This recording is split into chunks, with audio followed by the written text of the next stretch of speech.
Ladies and germs, and the cat is in the way as usual, and another one of them over here. They've both been wanting some scritches. So, Cookout Southern 500 at Darlington. There is a lot to unpack from this, and the fact that we got the NASCAR schedules this week. There was some more silly season stuff going on. Then there's this race being the season finale and all that stuff. So, there's going to be a lot to talk about. There's going to be a lot to unpack tonight. So, let's go ahead and get into it. This is The Fuel.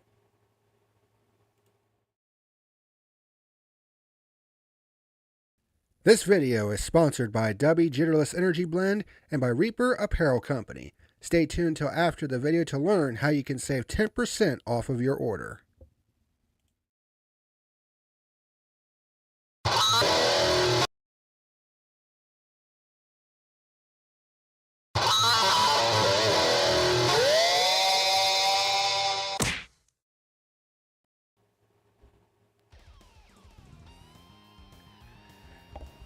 Alright, what's happening, ladies and germs? This is the PackerMan, and welcome to tonight's edition of The Fuel, where tonight we're going to be talking about the 75th Cookout Southern 500. Well, I'm glad Larson didn't win, as boring as fuck as the race was. Atlanta next week we know is going to be chaotic. Yeah. I mean, let's be honest here. Larson probably should have won this race. I mean, he did lead like 260 laps, but as per the usual, you know, the end of these races kind of gets stupid, as is usually the case. Cat, come on, over here. But we're gonna get into all of that. But first and foremost, before we get into anything, we'll get to the race and what I thought of it here in a minute. We're gonna get to the NASCAR schedules and some of the silly season stuff that's been happening, and we're also going to talk a little bit about IndyCar. Yes, IndyCar, because of a certain CEO of said company. But we're going to talk about that here in a minute. I want to say this right now up front. Let's talk about Chase Briscoe.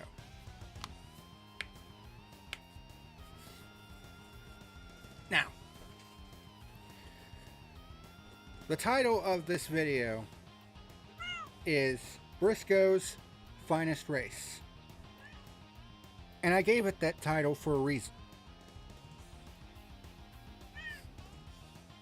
Now, if you've watched this show in the past, y'all know, I've been hard on Briscoe at times because there have been multiple occasions where every single time he's had a shot to win a race, he's always bottled it.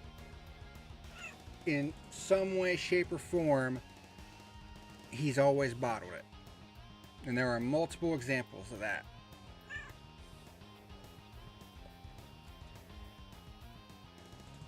But tonight,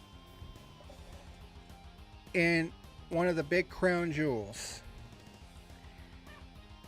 in a race where he basically had to pull out the biggest clutch win of his entire career. He may have had the best race of his entire racing career.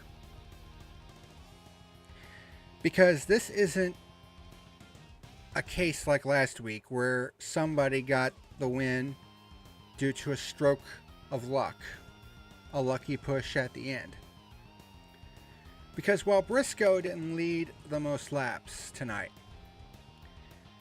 he was basically right there at the front of the field all night long. He was top 5 or close to it for a large majority of this race.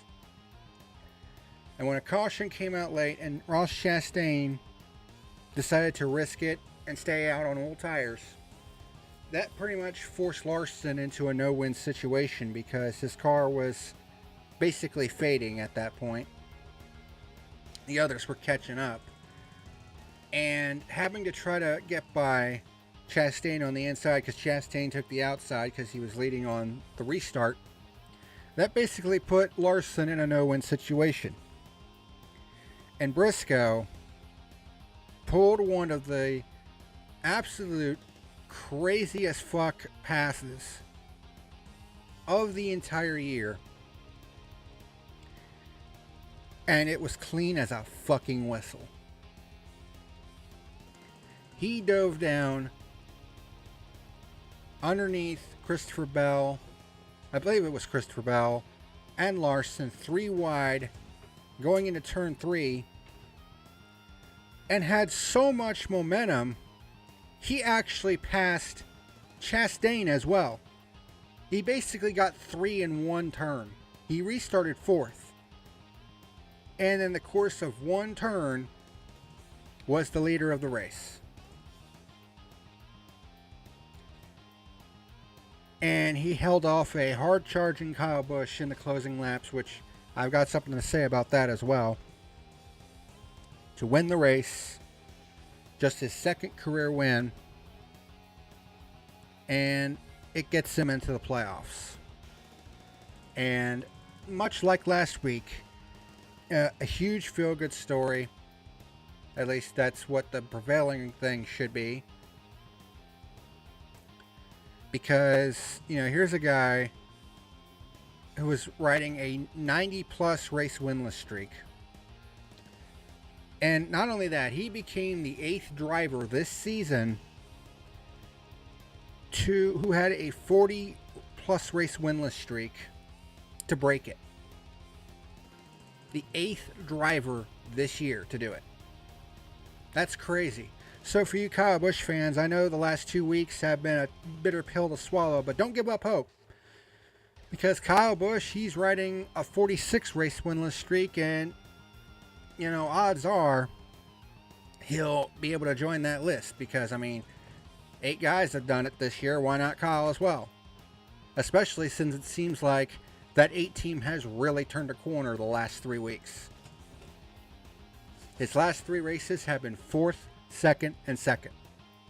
So needless to say, the 8 team has really turned a corner. And then on top of that, you have, of course, the story of, Stewart-Haas Racing. Large majority of its operation closing down at the end of the year. Haas is going to keep 1 car open in the Cup Series, and it'll be rebranded as the Haas Factory Team, with Cole Custer going to be back on board driving the 41 car next year. So this was a huge win, not only for Chase Briscoe, but for SHR as well. A team that only a decade ago was on top of the NASCAR world, and now they're basically going out, hopefully with a bang, considering the fact that Briscoe made it into the playoffs, which, again, I will be talking about that here momentarily. But it's a huge story, and it should be a huge story. The problem, as usual though, lies in the fact that the playoffs are still, this obnoxious, overbearing storyline. And just like last week, the case was again this week, where it's like, congratulations, you made it into the playoffs. It can't ever be about the damn victory. Why can't the victory, and how much of a feel-good story it is, be the prevailing feel-good story, instead of just, you made the playoffs?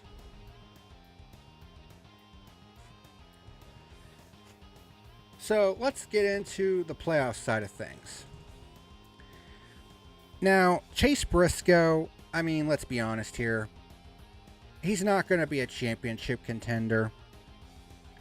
Now, the fact of the matter is, what I will say there is, his points position is not as egregious as Harrison Burton's is. Because Burton was 34th and last in full-time points when he won last weekend, still is, by the way. That has not changed. Whereas Chase Briscoe coming into tonight was 18th in points. So it is a massive difference. Still, if you're 18th in points after 25 races, you're not going to be considered a championship contender. Now, was tonight an absolute masterclass in driving at Darlington? Absolutely it was. Because I would say a large majority of these teams on any given night can put together the best race of their entire career. Such was the case tonight. However, the biggest problem here is the win and you're in system. For the longest time, I always thought that the playoffs were the worst idea that NASCAR had ever concocted. That's not true anymore.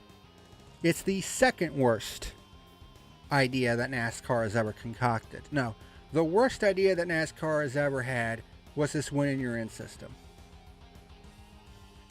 Because wins have become the end all be all, and that's not the way it should be. Now, did we want wins to actually mean something and be more important? Yes, we did. But there is such a thing as going too far with it. And this win and you're in is too far. Because when you have drivers that are outside the top 30 in points, let's not forget, if Austin Dillon didn't have his playoff eligibility stripped from him, we would have had two drivers outside the top 30 in points making the playoffs. Whereas you had guys like Chris Buescher and Bubba Wallace, both 11th and 12th in points respectively. Not great seasons, but still solid, consistent seasons. And performing much better than the guys that I just mentioned. Yet they're out of the playoffs because two guys got wins when they needed them, and they didn't. Does people not see the inherent problem with that?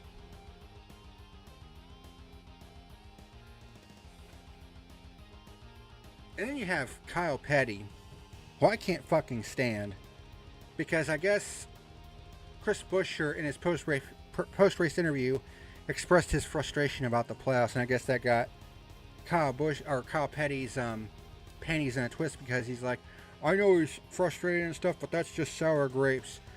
Talking about the playoff system that they're currently under has no place in a post-race interview. First of all, Kyle Petty can shut his fucking ass. Okay? Because it's pretty clear that Petty is he's just sucking NASCAR's nub. That's all he's doing. Because Chris Buescher is expressing the same frustration that a large majority of us have been expressing for years. The playoff format is fucking garbage. I have been beating that drum for a decade at this point.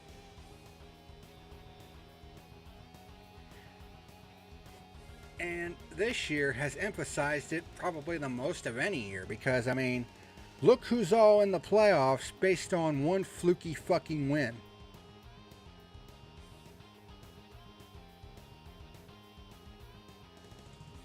Consistency doesn't seem to be awarded anymore. In fact, it seems to be ridiculed and punished. And to me, that's fucking bullshit. Why does NASCAR continue to insist on using stupid ass bullshit gimmicks when they don't fucking work? They keep thinking that the one race championship will get them big ratings, but every year it's been in existence, the ratings have been down. They have never seen an uptick year to year. And I very seriously doubt this year is going to be any different. So, Kyle Petty's a fucking idiot.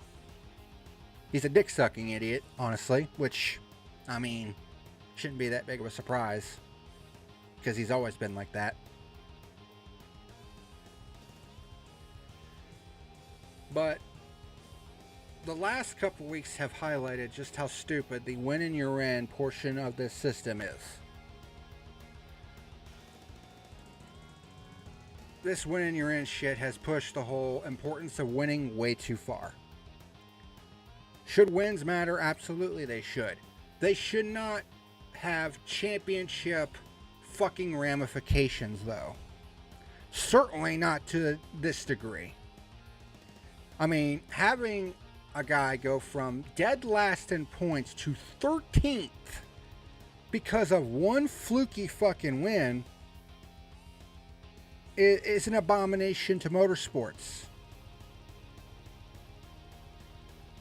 You know, and I've heard people within the industry say, well, the full season format is antiquated.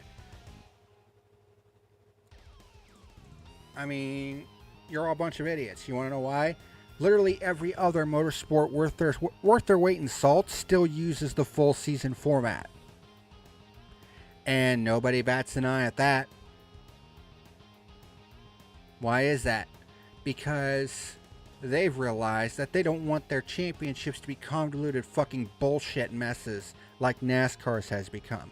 If anything, this format has diluted the value of a championship. Because it's like Kevin Harvick said all those years ago, these championships don't mean as much as they used to. I'd rather just go out and win races. And if the drivers don't care, why should we?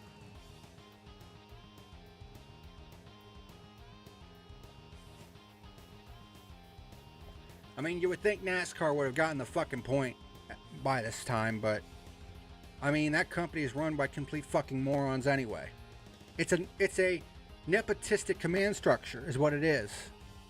I mean, you would think that Jim France taking over for Brian France would have made things better, but no, it seems like it just continues to get worse. Because instead of changing all the dumb shit that his nephew put in place, he just goes along with it. Then, of course, you have people like Steve Phelps, and of course, the Jamoke himself, Elton Sawyer, enabling all this stupid fucking bullshit that NASCAR does with this format. I mean, shit like this is the reason why I can't completely get behind this company anymore. And by the way, I don't blame the drivers of the teams. Because it's not their fault that they have to run under such a ridiculous format. They have to do what they have to do to be able to get the finishes that they need and finish as high as they can in the points so they can get that point fund money. All of this falls squarely on the sanctioning body. Because they're the ones that created this fucking bullshit to begin with.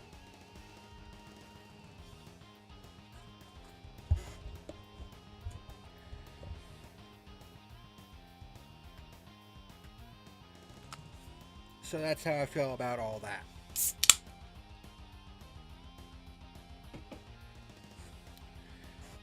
But with that out of the way,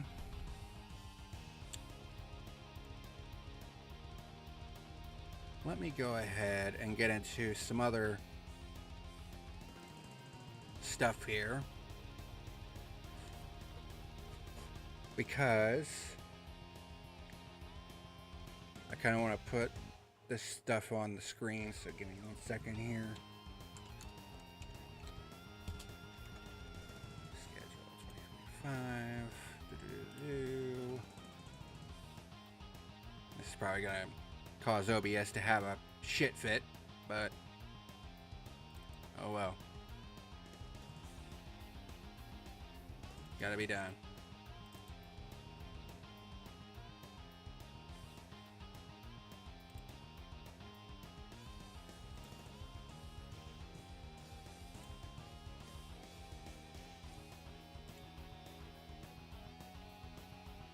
Transform, stretch the screen.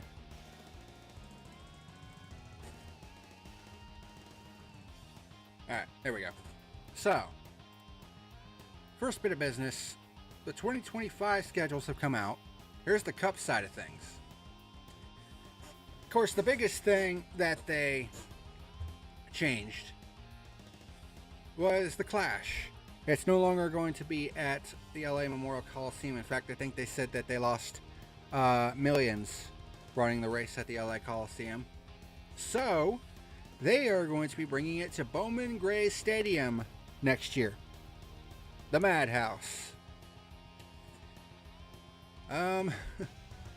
I mean, in North Carolina in February when it's still wintertime, probably going to be cold as hell going out there. But I can understand why they did it, because they had actually been doing some testing with the next gen car at Bowman Gray Stadium, and they still want to continue going to a quarter-mile bull ring, and they wanted to continue coming back to the sport's roots, so they're coming back to Bowman Gray Stadium for the first time since 1971, when it actually used to be a points race on the Cup schedule.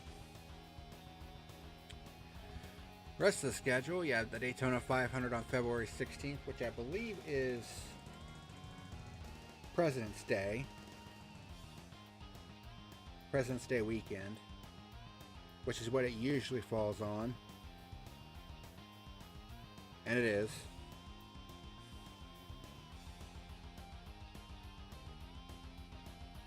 So it's on President's Day weekend, and you have Atlanta as the second race of the year, which I believe was the case this year as well. Then you have Circuit of the Americas as race 3 before they head on the West Coast swing. The scheduling doesn't really make a whole lot of sense here, because, I mean, you have Homestead Miami on March the 23rd. I mean, if that was the case, then why don't, if it's not going to be in the playoff or the finale, then, you know, why not have it as the second or third race of the season instead? Keep it right in the same general area. But other than that, I mean, going to Circuit of the Americas on March the 2nd before the West Coast swing, I mean, that I can understand, because then you go to Texas, then you go to Phoenix, then you go to Vegas, so that makes sense. What doesn't make any sense is Sonoma on July the 13th. Normally, Sonoma has been in June, and there had been rumors going around, well, maybe they'll move it to the springtime during the West Coast swing, which would make the most sense, and it would also be a hell of a lot cooler. And not only that, but have you seen Sonoma in the springtime? You know, when it has green grass and everything's growing and it's during the wet season, that place is gorgeous in the springtime. But no, they want to move it to July when it's even hotter. The peak of summer. Makes no fucking sense. And then, like I said, Homestead Miami on March the 23rd. Then you have Martinsville on March the 30th. Then you have Darlington on Sunday, April the 6th. Bristol on April the 13th. And then you have the lone off week of the season, which is Easter Sunday, April the 20th. And then it's 28 straight weeks of Cup racing. That's way too fucking much. I'm sorry. You know, I've long been advocating for a summer break like we had this year, and it really seems to have made somewhat of a difference, because the racing has been better. Not by a whole lot, but it has been better.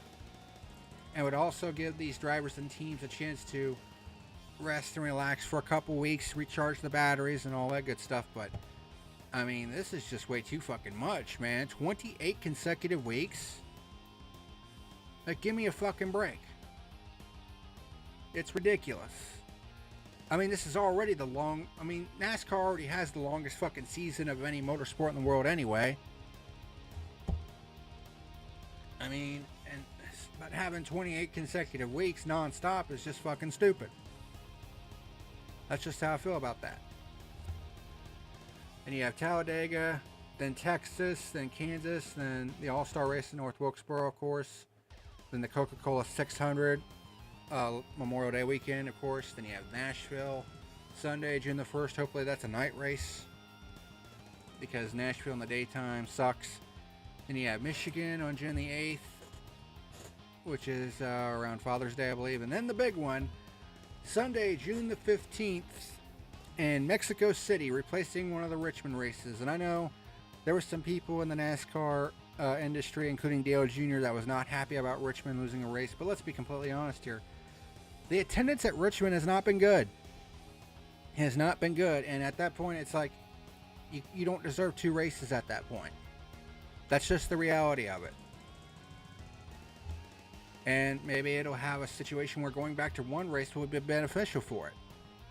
I mean, look what it did for Michigan. Look what it did for Pocono. Look what it did for Dover. They all scaled back to one race, and they're seeing major attendance boosts as a result of it.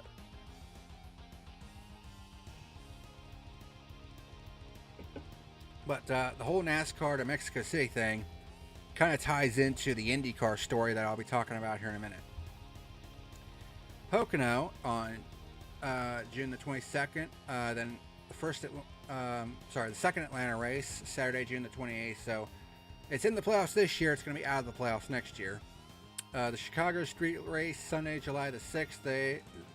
It's the third and final year for their current contract in the Chicago Street Race. So who knows if that race is going to continue to be on the schedule. Rumors are that San Diego is kind of in the running, as well as Cincinnati. So who knows what the hell is going to happen there. And of course, Sonoma, July the 13th, like I said. Dover has been moved forward to July. So I don't know about that one. I mean, they have been plagued with weather problems a lot. So maybe the move to July will help with that. Although it's going to be brutally hot being in July. Then the Brickyard 400, July the 27th. This is also when the new TV deals go into play. So the Coke 600, Nashville, Michigan, Mexico, and Pocono are all on Prime Video for those 5 races. So I guess I'll be renting Prime Video for a month, which isn't necessarily a bad thing because I got other stuff on there that's pretty good too. Then you had Iowa, Sunday, August the 3rd, which was obviously a pretty big success this year. The race was actually pretty solid. It certainly exceeded my expectations, that's for damn sure.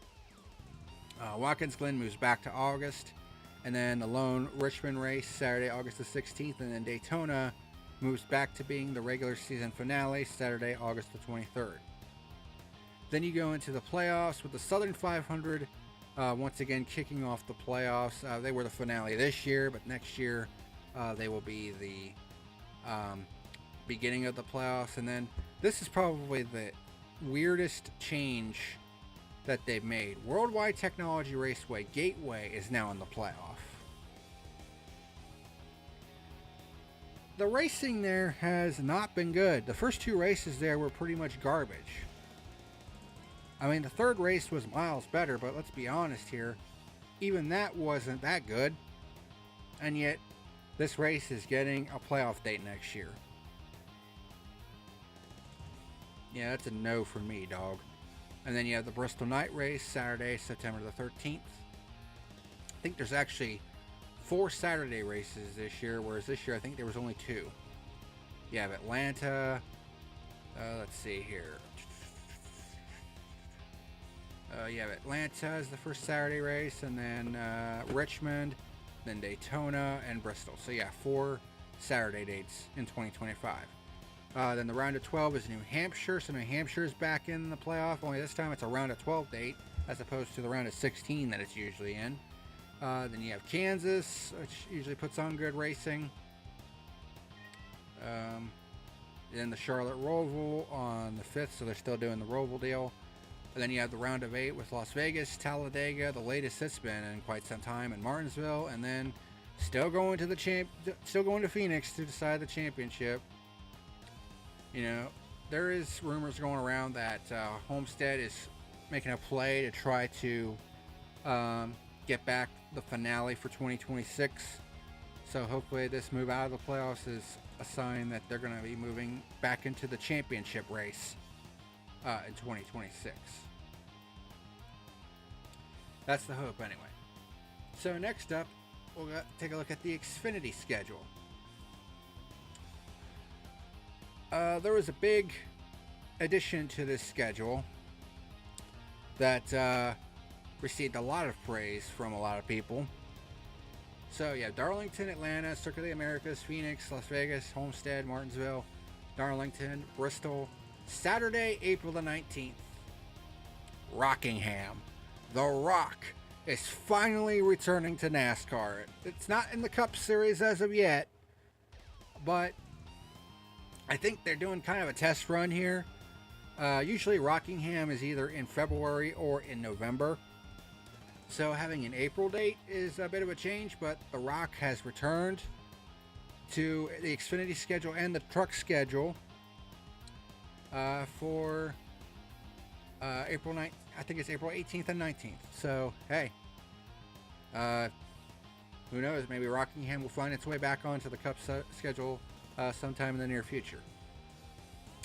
And you have Talladega, Texas, Charlotte, Nashville, Mexico City, Pocono, Atlanta, Chicago Street Race, Sonoma, Dover, Indianapolis, Iowa, Watkins Glen, Daytona, Portland. Portland is usually a pretty good race for the Xfinity Series. And then Gateway on September the 6th. And then their playoffs is Bristol, Kansas, Roval, Las Vegas, Talladega, Martinsville, and Phoenix. And also, it is exclusively on the CW network. That was a big deal that went down earlier this year. I think I covered that at some point. Then the Truck Series, which is exclusively on FS1, so gotta deal with Fox Sports' bullshit for this, but it's up to 25 races for next year. Daytona, Atlanta, Vegas, Miami, Martinsville, Bristol, Rockingham on the 18th, of course. Then you have Texas, Kansas, North Wilkesboro is still a point state. Then you have Charlotte, Nashville, Michigan, Pocono, Lime Rock Park on Saturday, June the 28th. Lime Rock Park is considered one of the best sports car road courses in America. And it has a long and storied racing history. So, Lime Rock Park, Connecticut. That's going to be an interesting one, to say the least. Then you have IRP, Watkins Glen, and then Richmond is their regular season finale. Then they have Darlington, Bristol, New Hampshire, the Charlotte Roval, Talladega, Martinsville, and Phoenix as their schedule.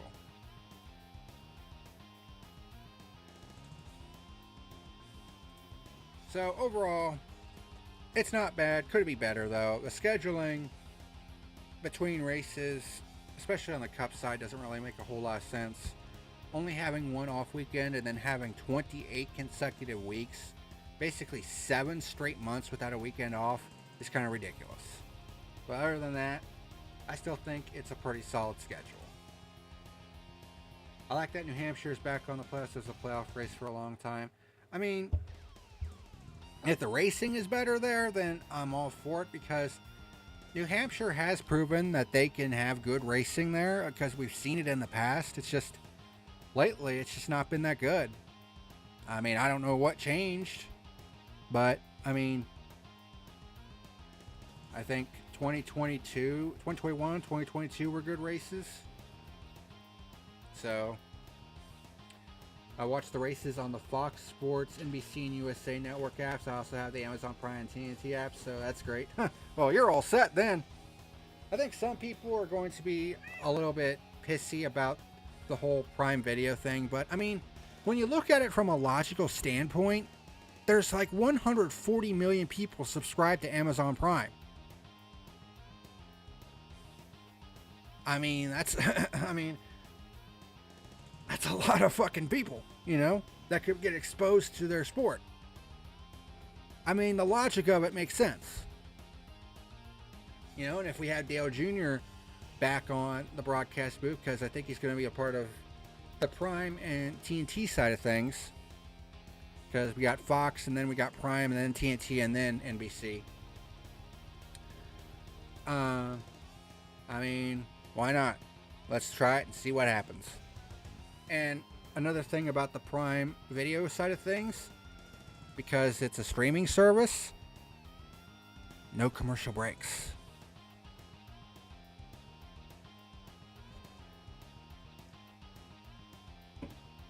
At least there better not be commercial breaks, or I'll be throwing a shit fit.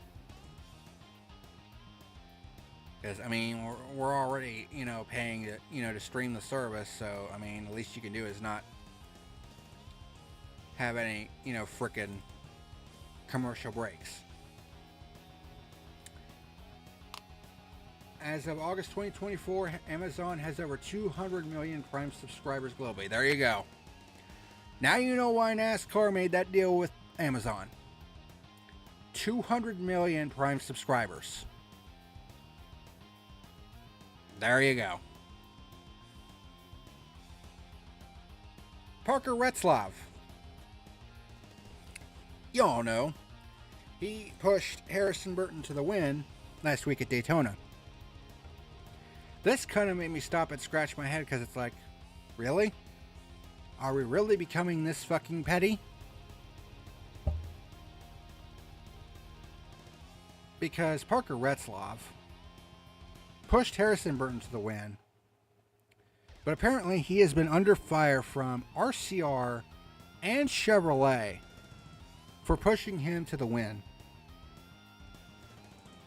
You know, God forbid that he wants to try to win the race himself. Apparently he received orders to not help Harrison Burton, and he went against that. And then I think it's kind of ironic that, and suspicious actually, that his engine in the Xfinity Series, because he's an Xfinity Series driver, it all of a sudden went kerplooey basically 2 laps into the race. Yeah, that doesn't seem very fucking suspicious at all, I say sarcastically. So, I mean, am I surprised at this? No. Because Richard Childress basically went on record as saying that, oh, because Austin Dillon, you know, got penalized for what happened at Richmond, NASCAR has changed what happened on the last lap forever. No, they didn't. Because here's the thing, if Dillon would have just wrecked Logano, it still was a dirty move, but at least the move would have been justified. Him right rear hooking Hamlin was a step too far. That's what Childress is not understanding here. Okay? You don't right rear hook somebody. That's just the bottom line.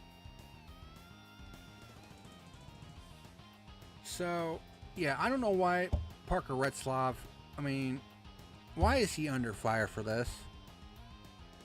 It just makes no sense. And Kyle Busch himself has said, why does he need to apologize to me? I mean, he's just trying to do his job. So yeah, yet another reason to not like Richard Childress Racing. Of course, I basically bodied them last year, you know, with the dumb shit that they were doing with the whole Sheldon Creed situation. So it honestly doesn't surprise me. I mean, honestly, Kyle Busch needs to find his way off of that team sooner rather than later, because that team is just fucking toxic.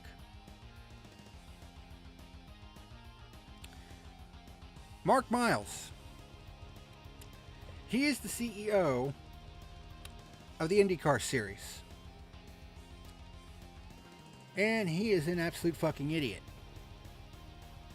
Which isn't a surprise. Because, I mean, this isn't the first time that I've slammed this guy.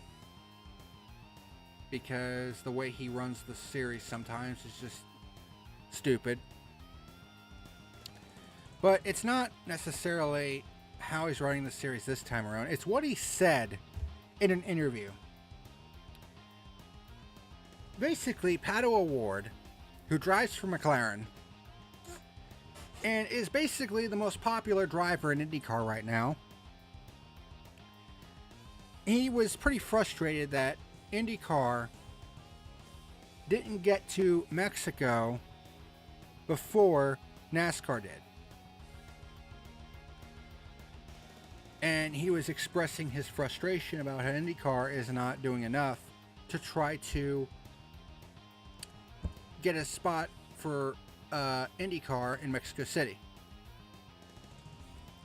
And now with NASCAR basically slotting into that slot, what more room is there for IndyCar? Because because NASCAR is going to the Autodromo Hernandez Rodriguez. Formula One also goes to that track now, because the they renovated that track. They actually changed the layout a little bit, and part of the track actually goes through the old stadium as opposed to around it like it used to be. But they basically had to make some renovations to it to get Formula One to come back there. But of course, one of the reasons why they wanted to do that was because one of their drivers that currently competes in Formula One is a guy by the name of Sergio Perez, who currently drives for Red Bull. Maybe not for much longer, but he drives for Red Bull. But you look at Pato O'Ward, who, I mean, if you look at some races, I mean, he is easily the most popular driver in IndyCar. And Mark Miles, I mean, this guy is an absolute, he's just clueless. Because he was basically responding to the frustration that Pato O'Ward was expressing, and what this guy said is just absolute fucking nonsense. Let me see if I can find it on here, because I'm pretty sure I liked the tweet that basically highlighted how fucking stupid this guy is.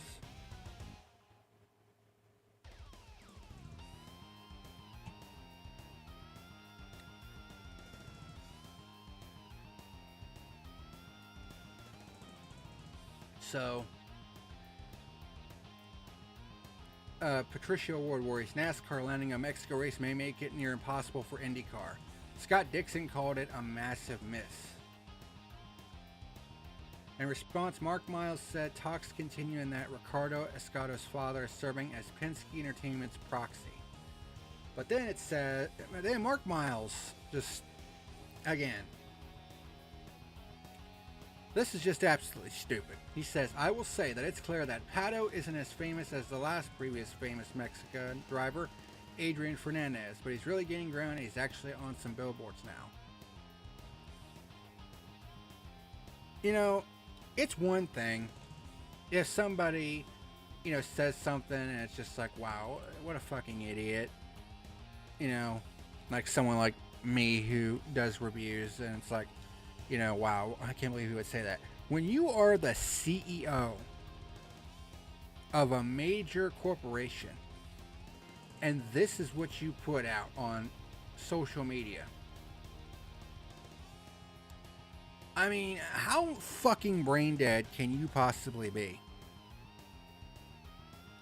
Like, this is one of the I mean, Mark Miles has done some dumb shit in his time as CEO of IndyCar. But putting down possibly your most popular driver at the moment,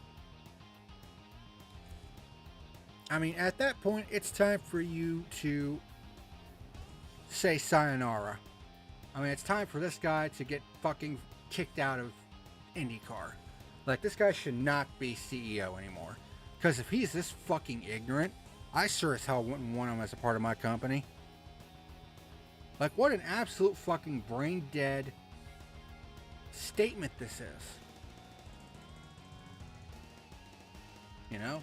And then he tried to backpedal and issue a statement, and it says that he issued a statement to quell some of the paddock rage over NASCAR landing Mexico City. No, you're trying to backpedal on what you said about Pato O'Ward. Because here's what he said. As I said repeatedly yesterday, Pato is a natural star and his popularity is tremendous and growing.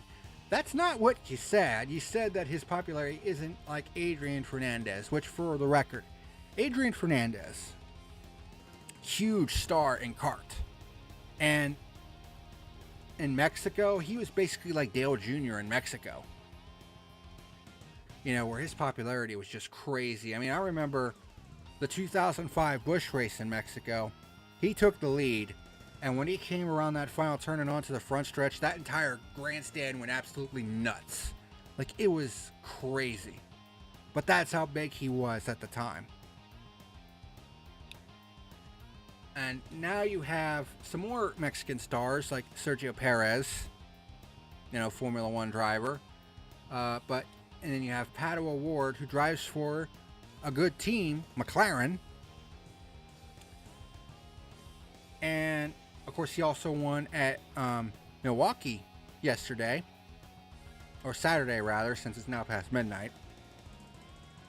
And that was a big deal. And in the post-race press conference, he was wearing a big sombrero. And he was like, Pato who? So, I mean, he could take it as well as dish it out. So, I mean, and people wonder why he's the most popular driver. Well, that's one reason why.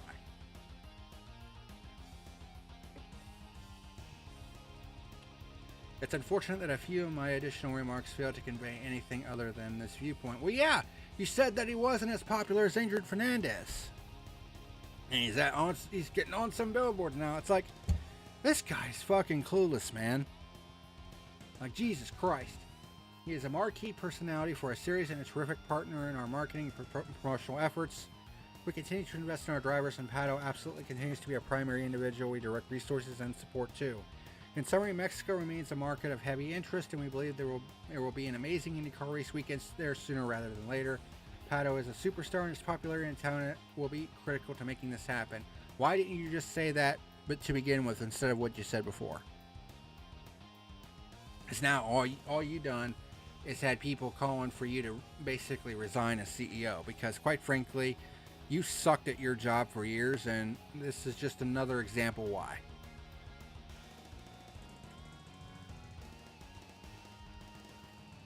Fucking nonsense, man. I do like that the trucks are going to Lime Rock. I think it's going to be interesting because it's a very unique track, to say the least, because they have a lot of quirky layouts. Because I've actually raced on that track in Forza, and it's very quirky, especially that last turn when you're going downhill. Whew, that's a fucking roller coaster ride.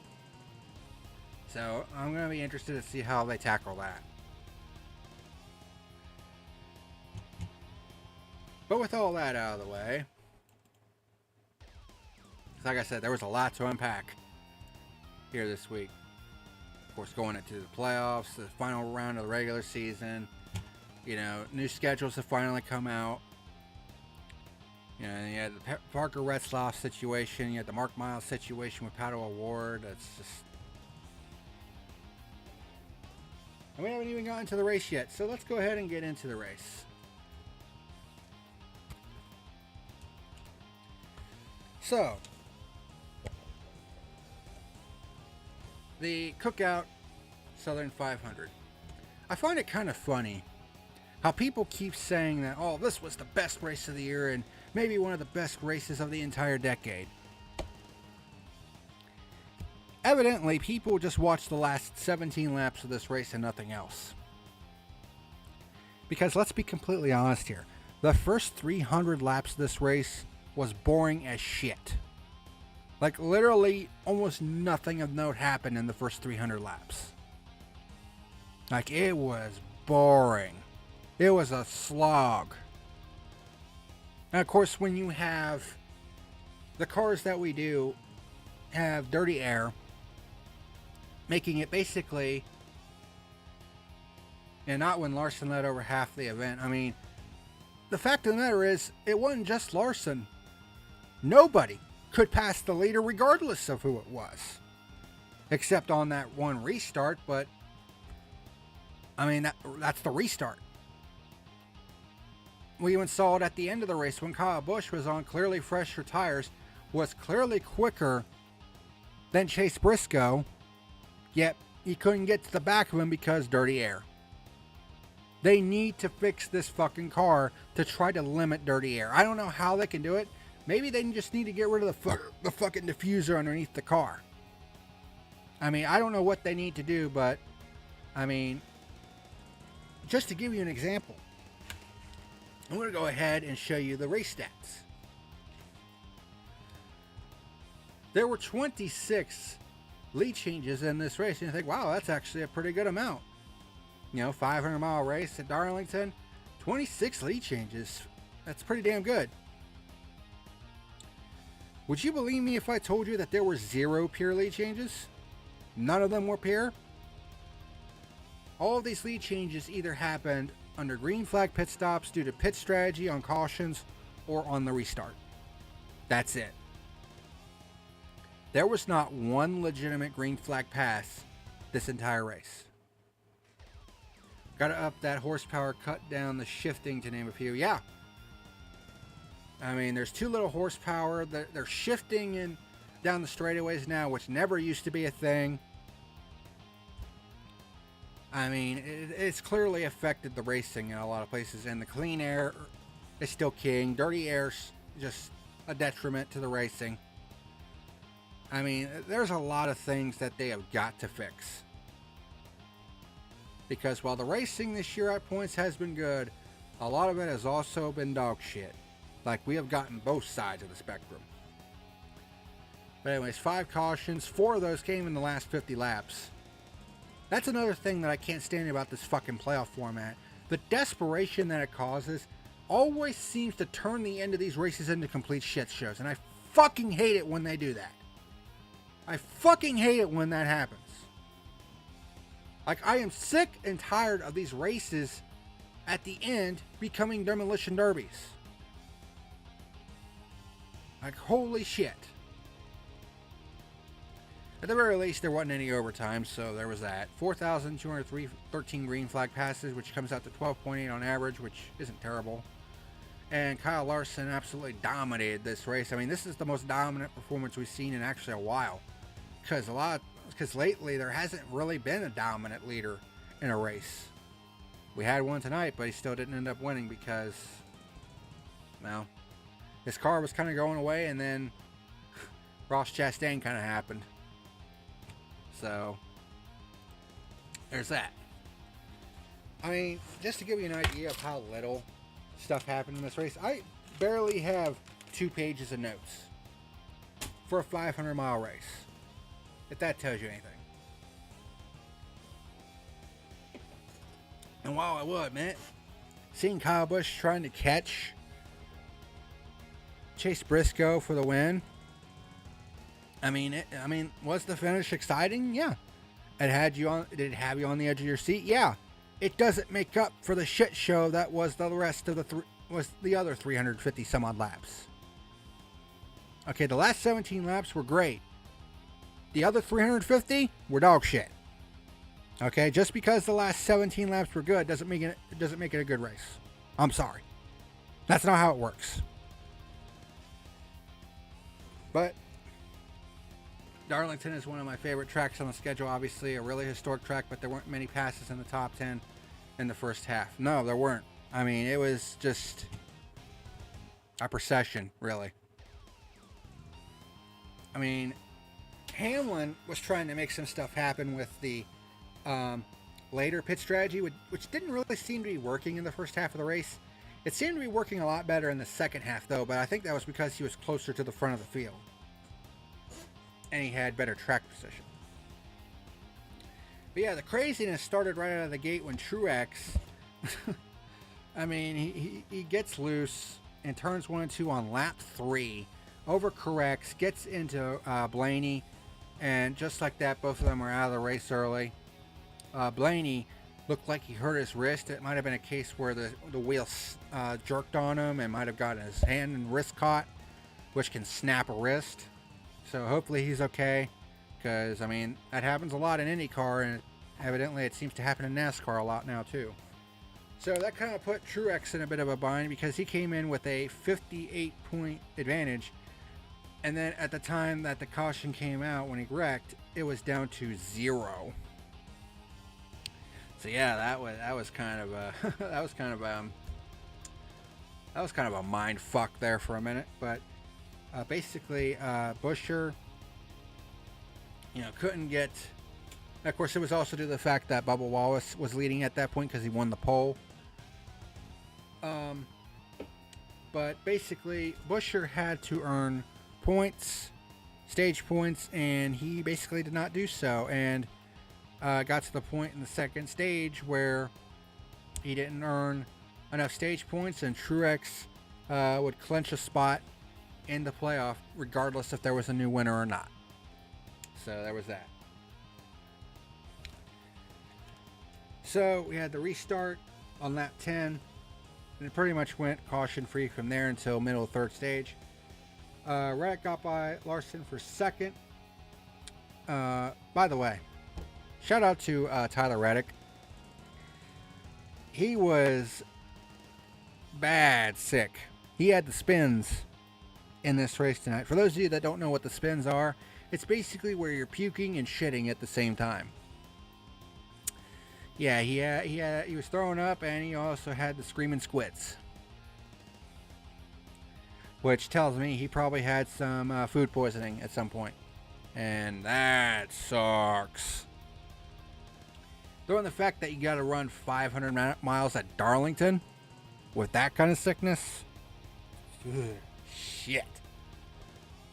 So hats off to Tyler Reddick, and his toughness was rewarded because he ended up winning the regular season title over Kyle Larson by a single point. Yep. Basically did a Tony Stewart from 2005. Yep, basically. He didn't win the race, but he won the regular season title and the 15 playoff points that come with it. Crazy thing is, he's not going to be the leader for the start of round of the 16. He's going to be third, but he didn't gain all that many wins like Larson did. I think Larson's going to be the number 1 seed, which makes sense because he had 10 stage wins and 4 wins. So there you go. And he finished second in the regular season standings, which I think is 10 playoff points. So there you go. But still, hats off to Reddick. That's a gutsy performance. Emphasis on guts. Anyway, so Briscoe got by Hocevar for fourth, who actually started on the front row. Didn't end up so well for him, though. But Briscoe was actually good early on. Like I said, he was up at the front early. Got by Hocevar for fourth, and Byron got by Hocevar for fifth. Top three were within half a second of each other, but they still couldn't get to each other because of the dirty air. Wallace and Larson kicked off green flag stops on lap 36. But Larson cycled back with the race lead. Briscoe was up to third. Like I said, Briscoe up front all day. 2311 cars kick off the second round of pit stops in lap 71.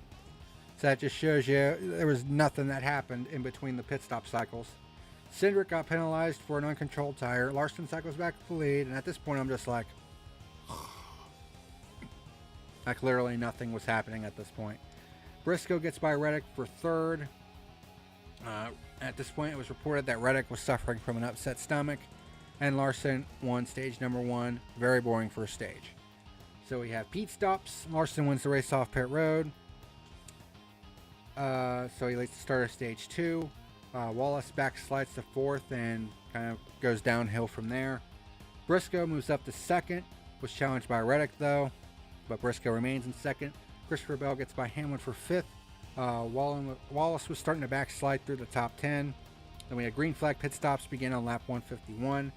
Then Larson cycles back to the lead. Keselowski kicks off the next round of stops on lap 184. Again, nothing happening in between these pit cycles. Briscoe starts trying to challenge Larson for the race lead after the pit stop cycle.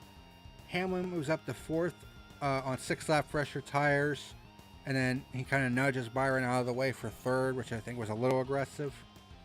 But yeah, Hamlin was doing the stopping later strategy and staying out on fresher tires, and for the most part it was working. And then Larson wins stage number 2.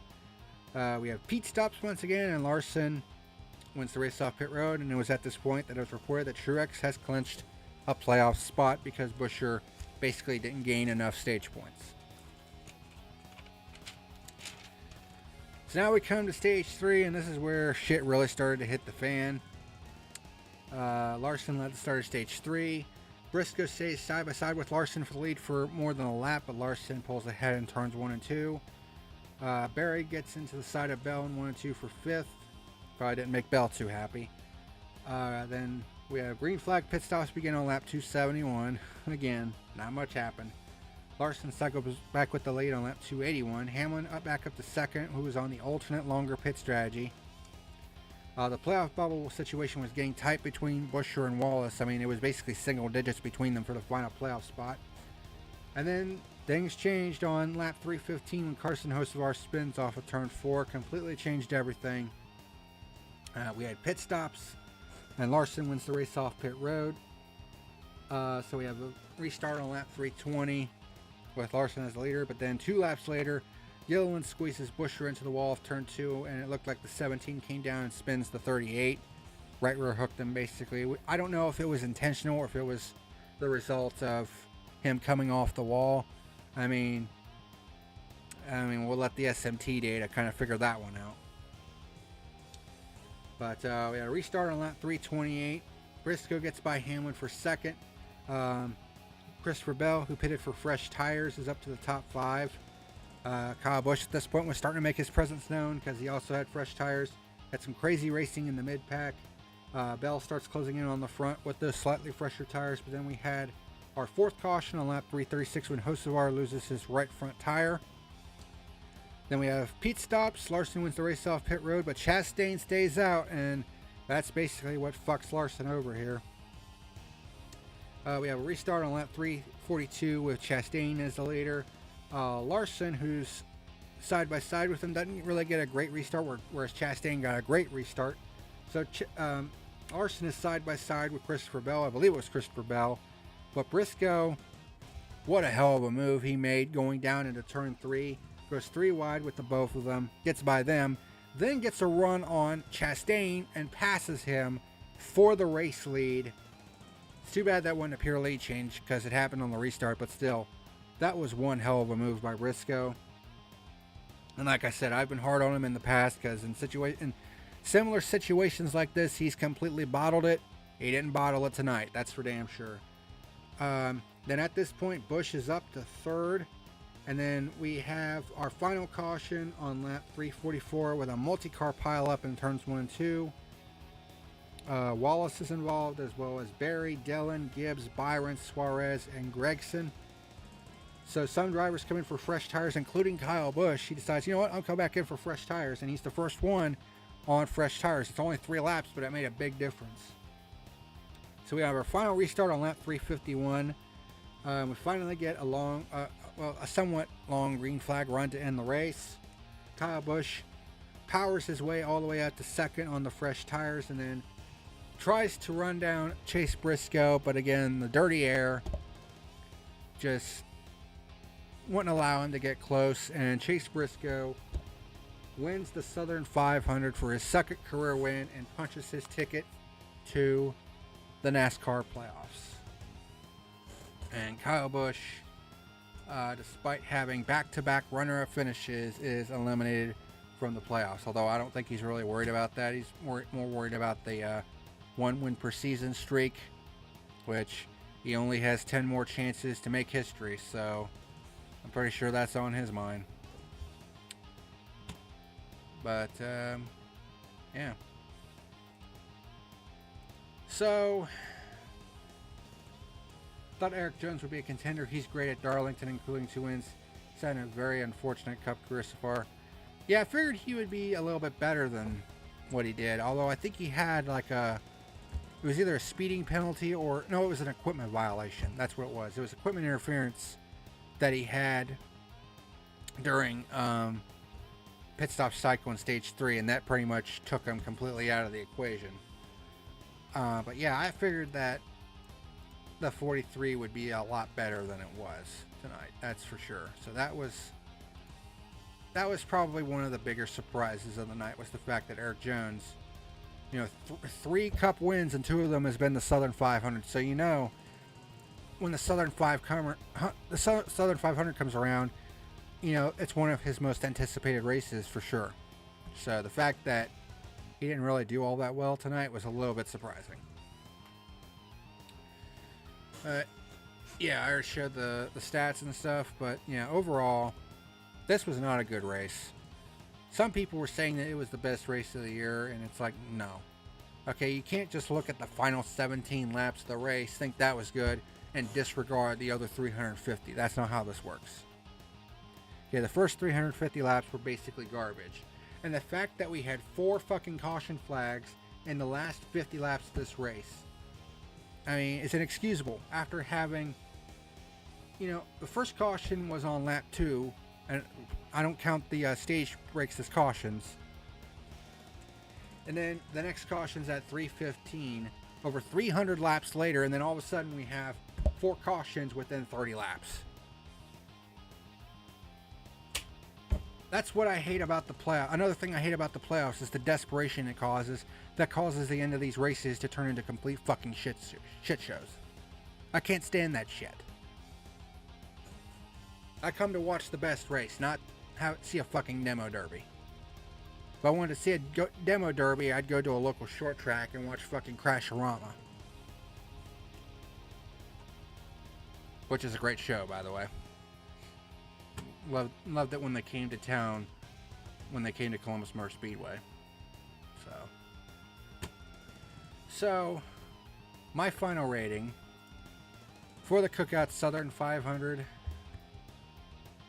I mean, literally only the final portion of the race was any good. I mean, having Chase Briscoe win, a much needed win, in SHR's final season,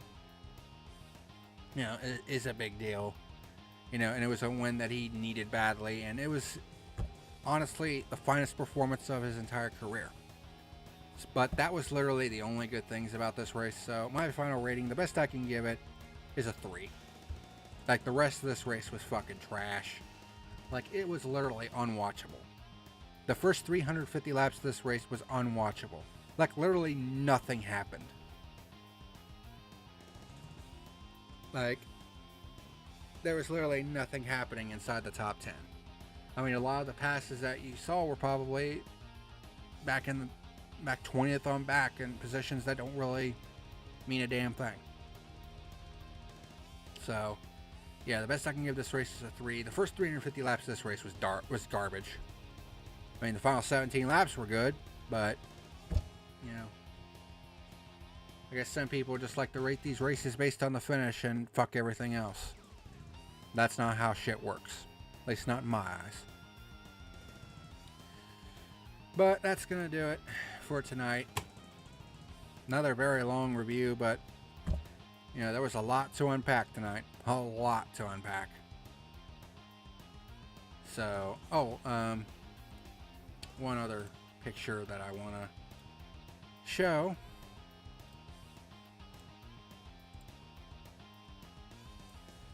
There is your playoff field. You have Kyle Larson, Christopher Bell, William Byron, Ryan Blaney, Joey Logano, Alex Bowman, Daniel Suarez, Chase Elliott, Denny Hamlin, Martin Truex Jr., Harrison Burton, Tyler Reddick, Ty Gibbs, Brad Keselowski, Chase Briscoe, and Austin Cindric. Those are your 16 drivers that will be in the playoffs for 2024.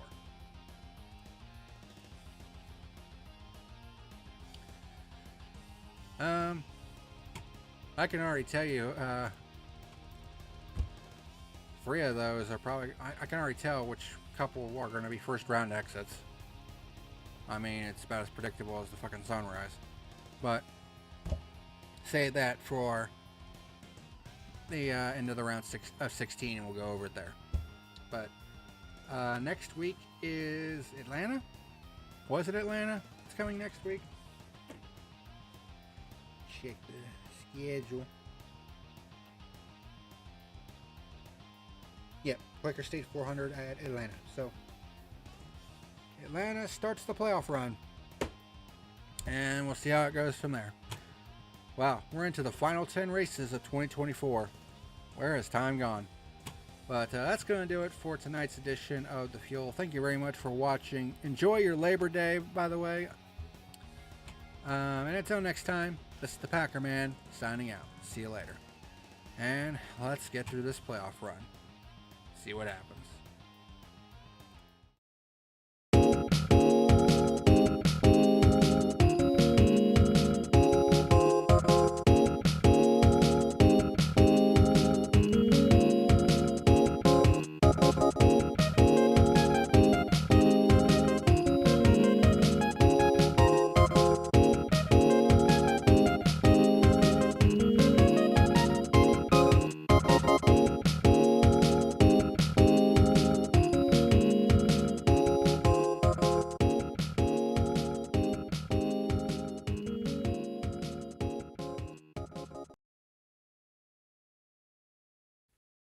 Hey, what's happening, ladies and germs? This is the PackerMan letting you know that tonight's video was sponsored by W Jitterless Energy Blend and Reaper Apparel Company. Special shout out to both of them for sponsoring my YouTube channel. W Energy is a jitterless energy blend that contains coffee fruit extract and was designed to give gamers a boost of energy. Hey, what's happening, ladies and germs? This is the PackerMan letting you know that tonight's video was sponsored by W Jitterless Energy Blend and Reaper Apparel Company. Special shout out to both of them for sponsoring my YouTube channel. W Energy is a jitterless energy blend that contains coffee fruit extract and was designed to give gamers a boost of energy without all the downsides of regular energy drinks like crashes and harmful ingredients. And there are several different great flavors that you can try, such as Dragonade, Push and Punch, Galaxy Grenade, Beach and Peach, Watermelonada, and the limited edition Palm Balm flavor. And don't forget to get you a plastic shaker while you're at it. If you're interested in giving W Energy a shot, there's an affiliate link down in the description box below. In addition to W Energy, this video has also been brought to you by Reaper Apparel Company. By clicking on the affiliate link down below in the description box, you'll be able to browse through many of their different wares, such as hats, t-shirts, hoodies, and other cool items. And that's not the thing. When you place an order and you go to checkout, be sure to type in the code PackerMan and you'll be able to save 10% off of your order. And it would also help me out as well if you use the affiliate link. So thank you if you do. And also, special thanks to both W and Reaper Apparel for sponsoring my channel.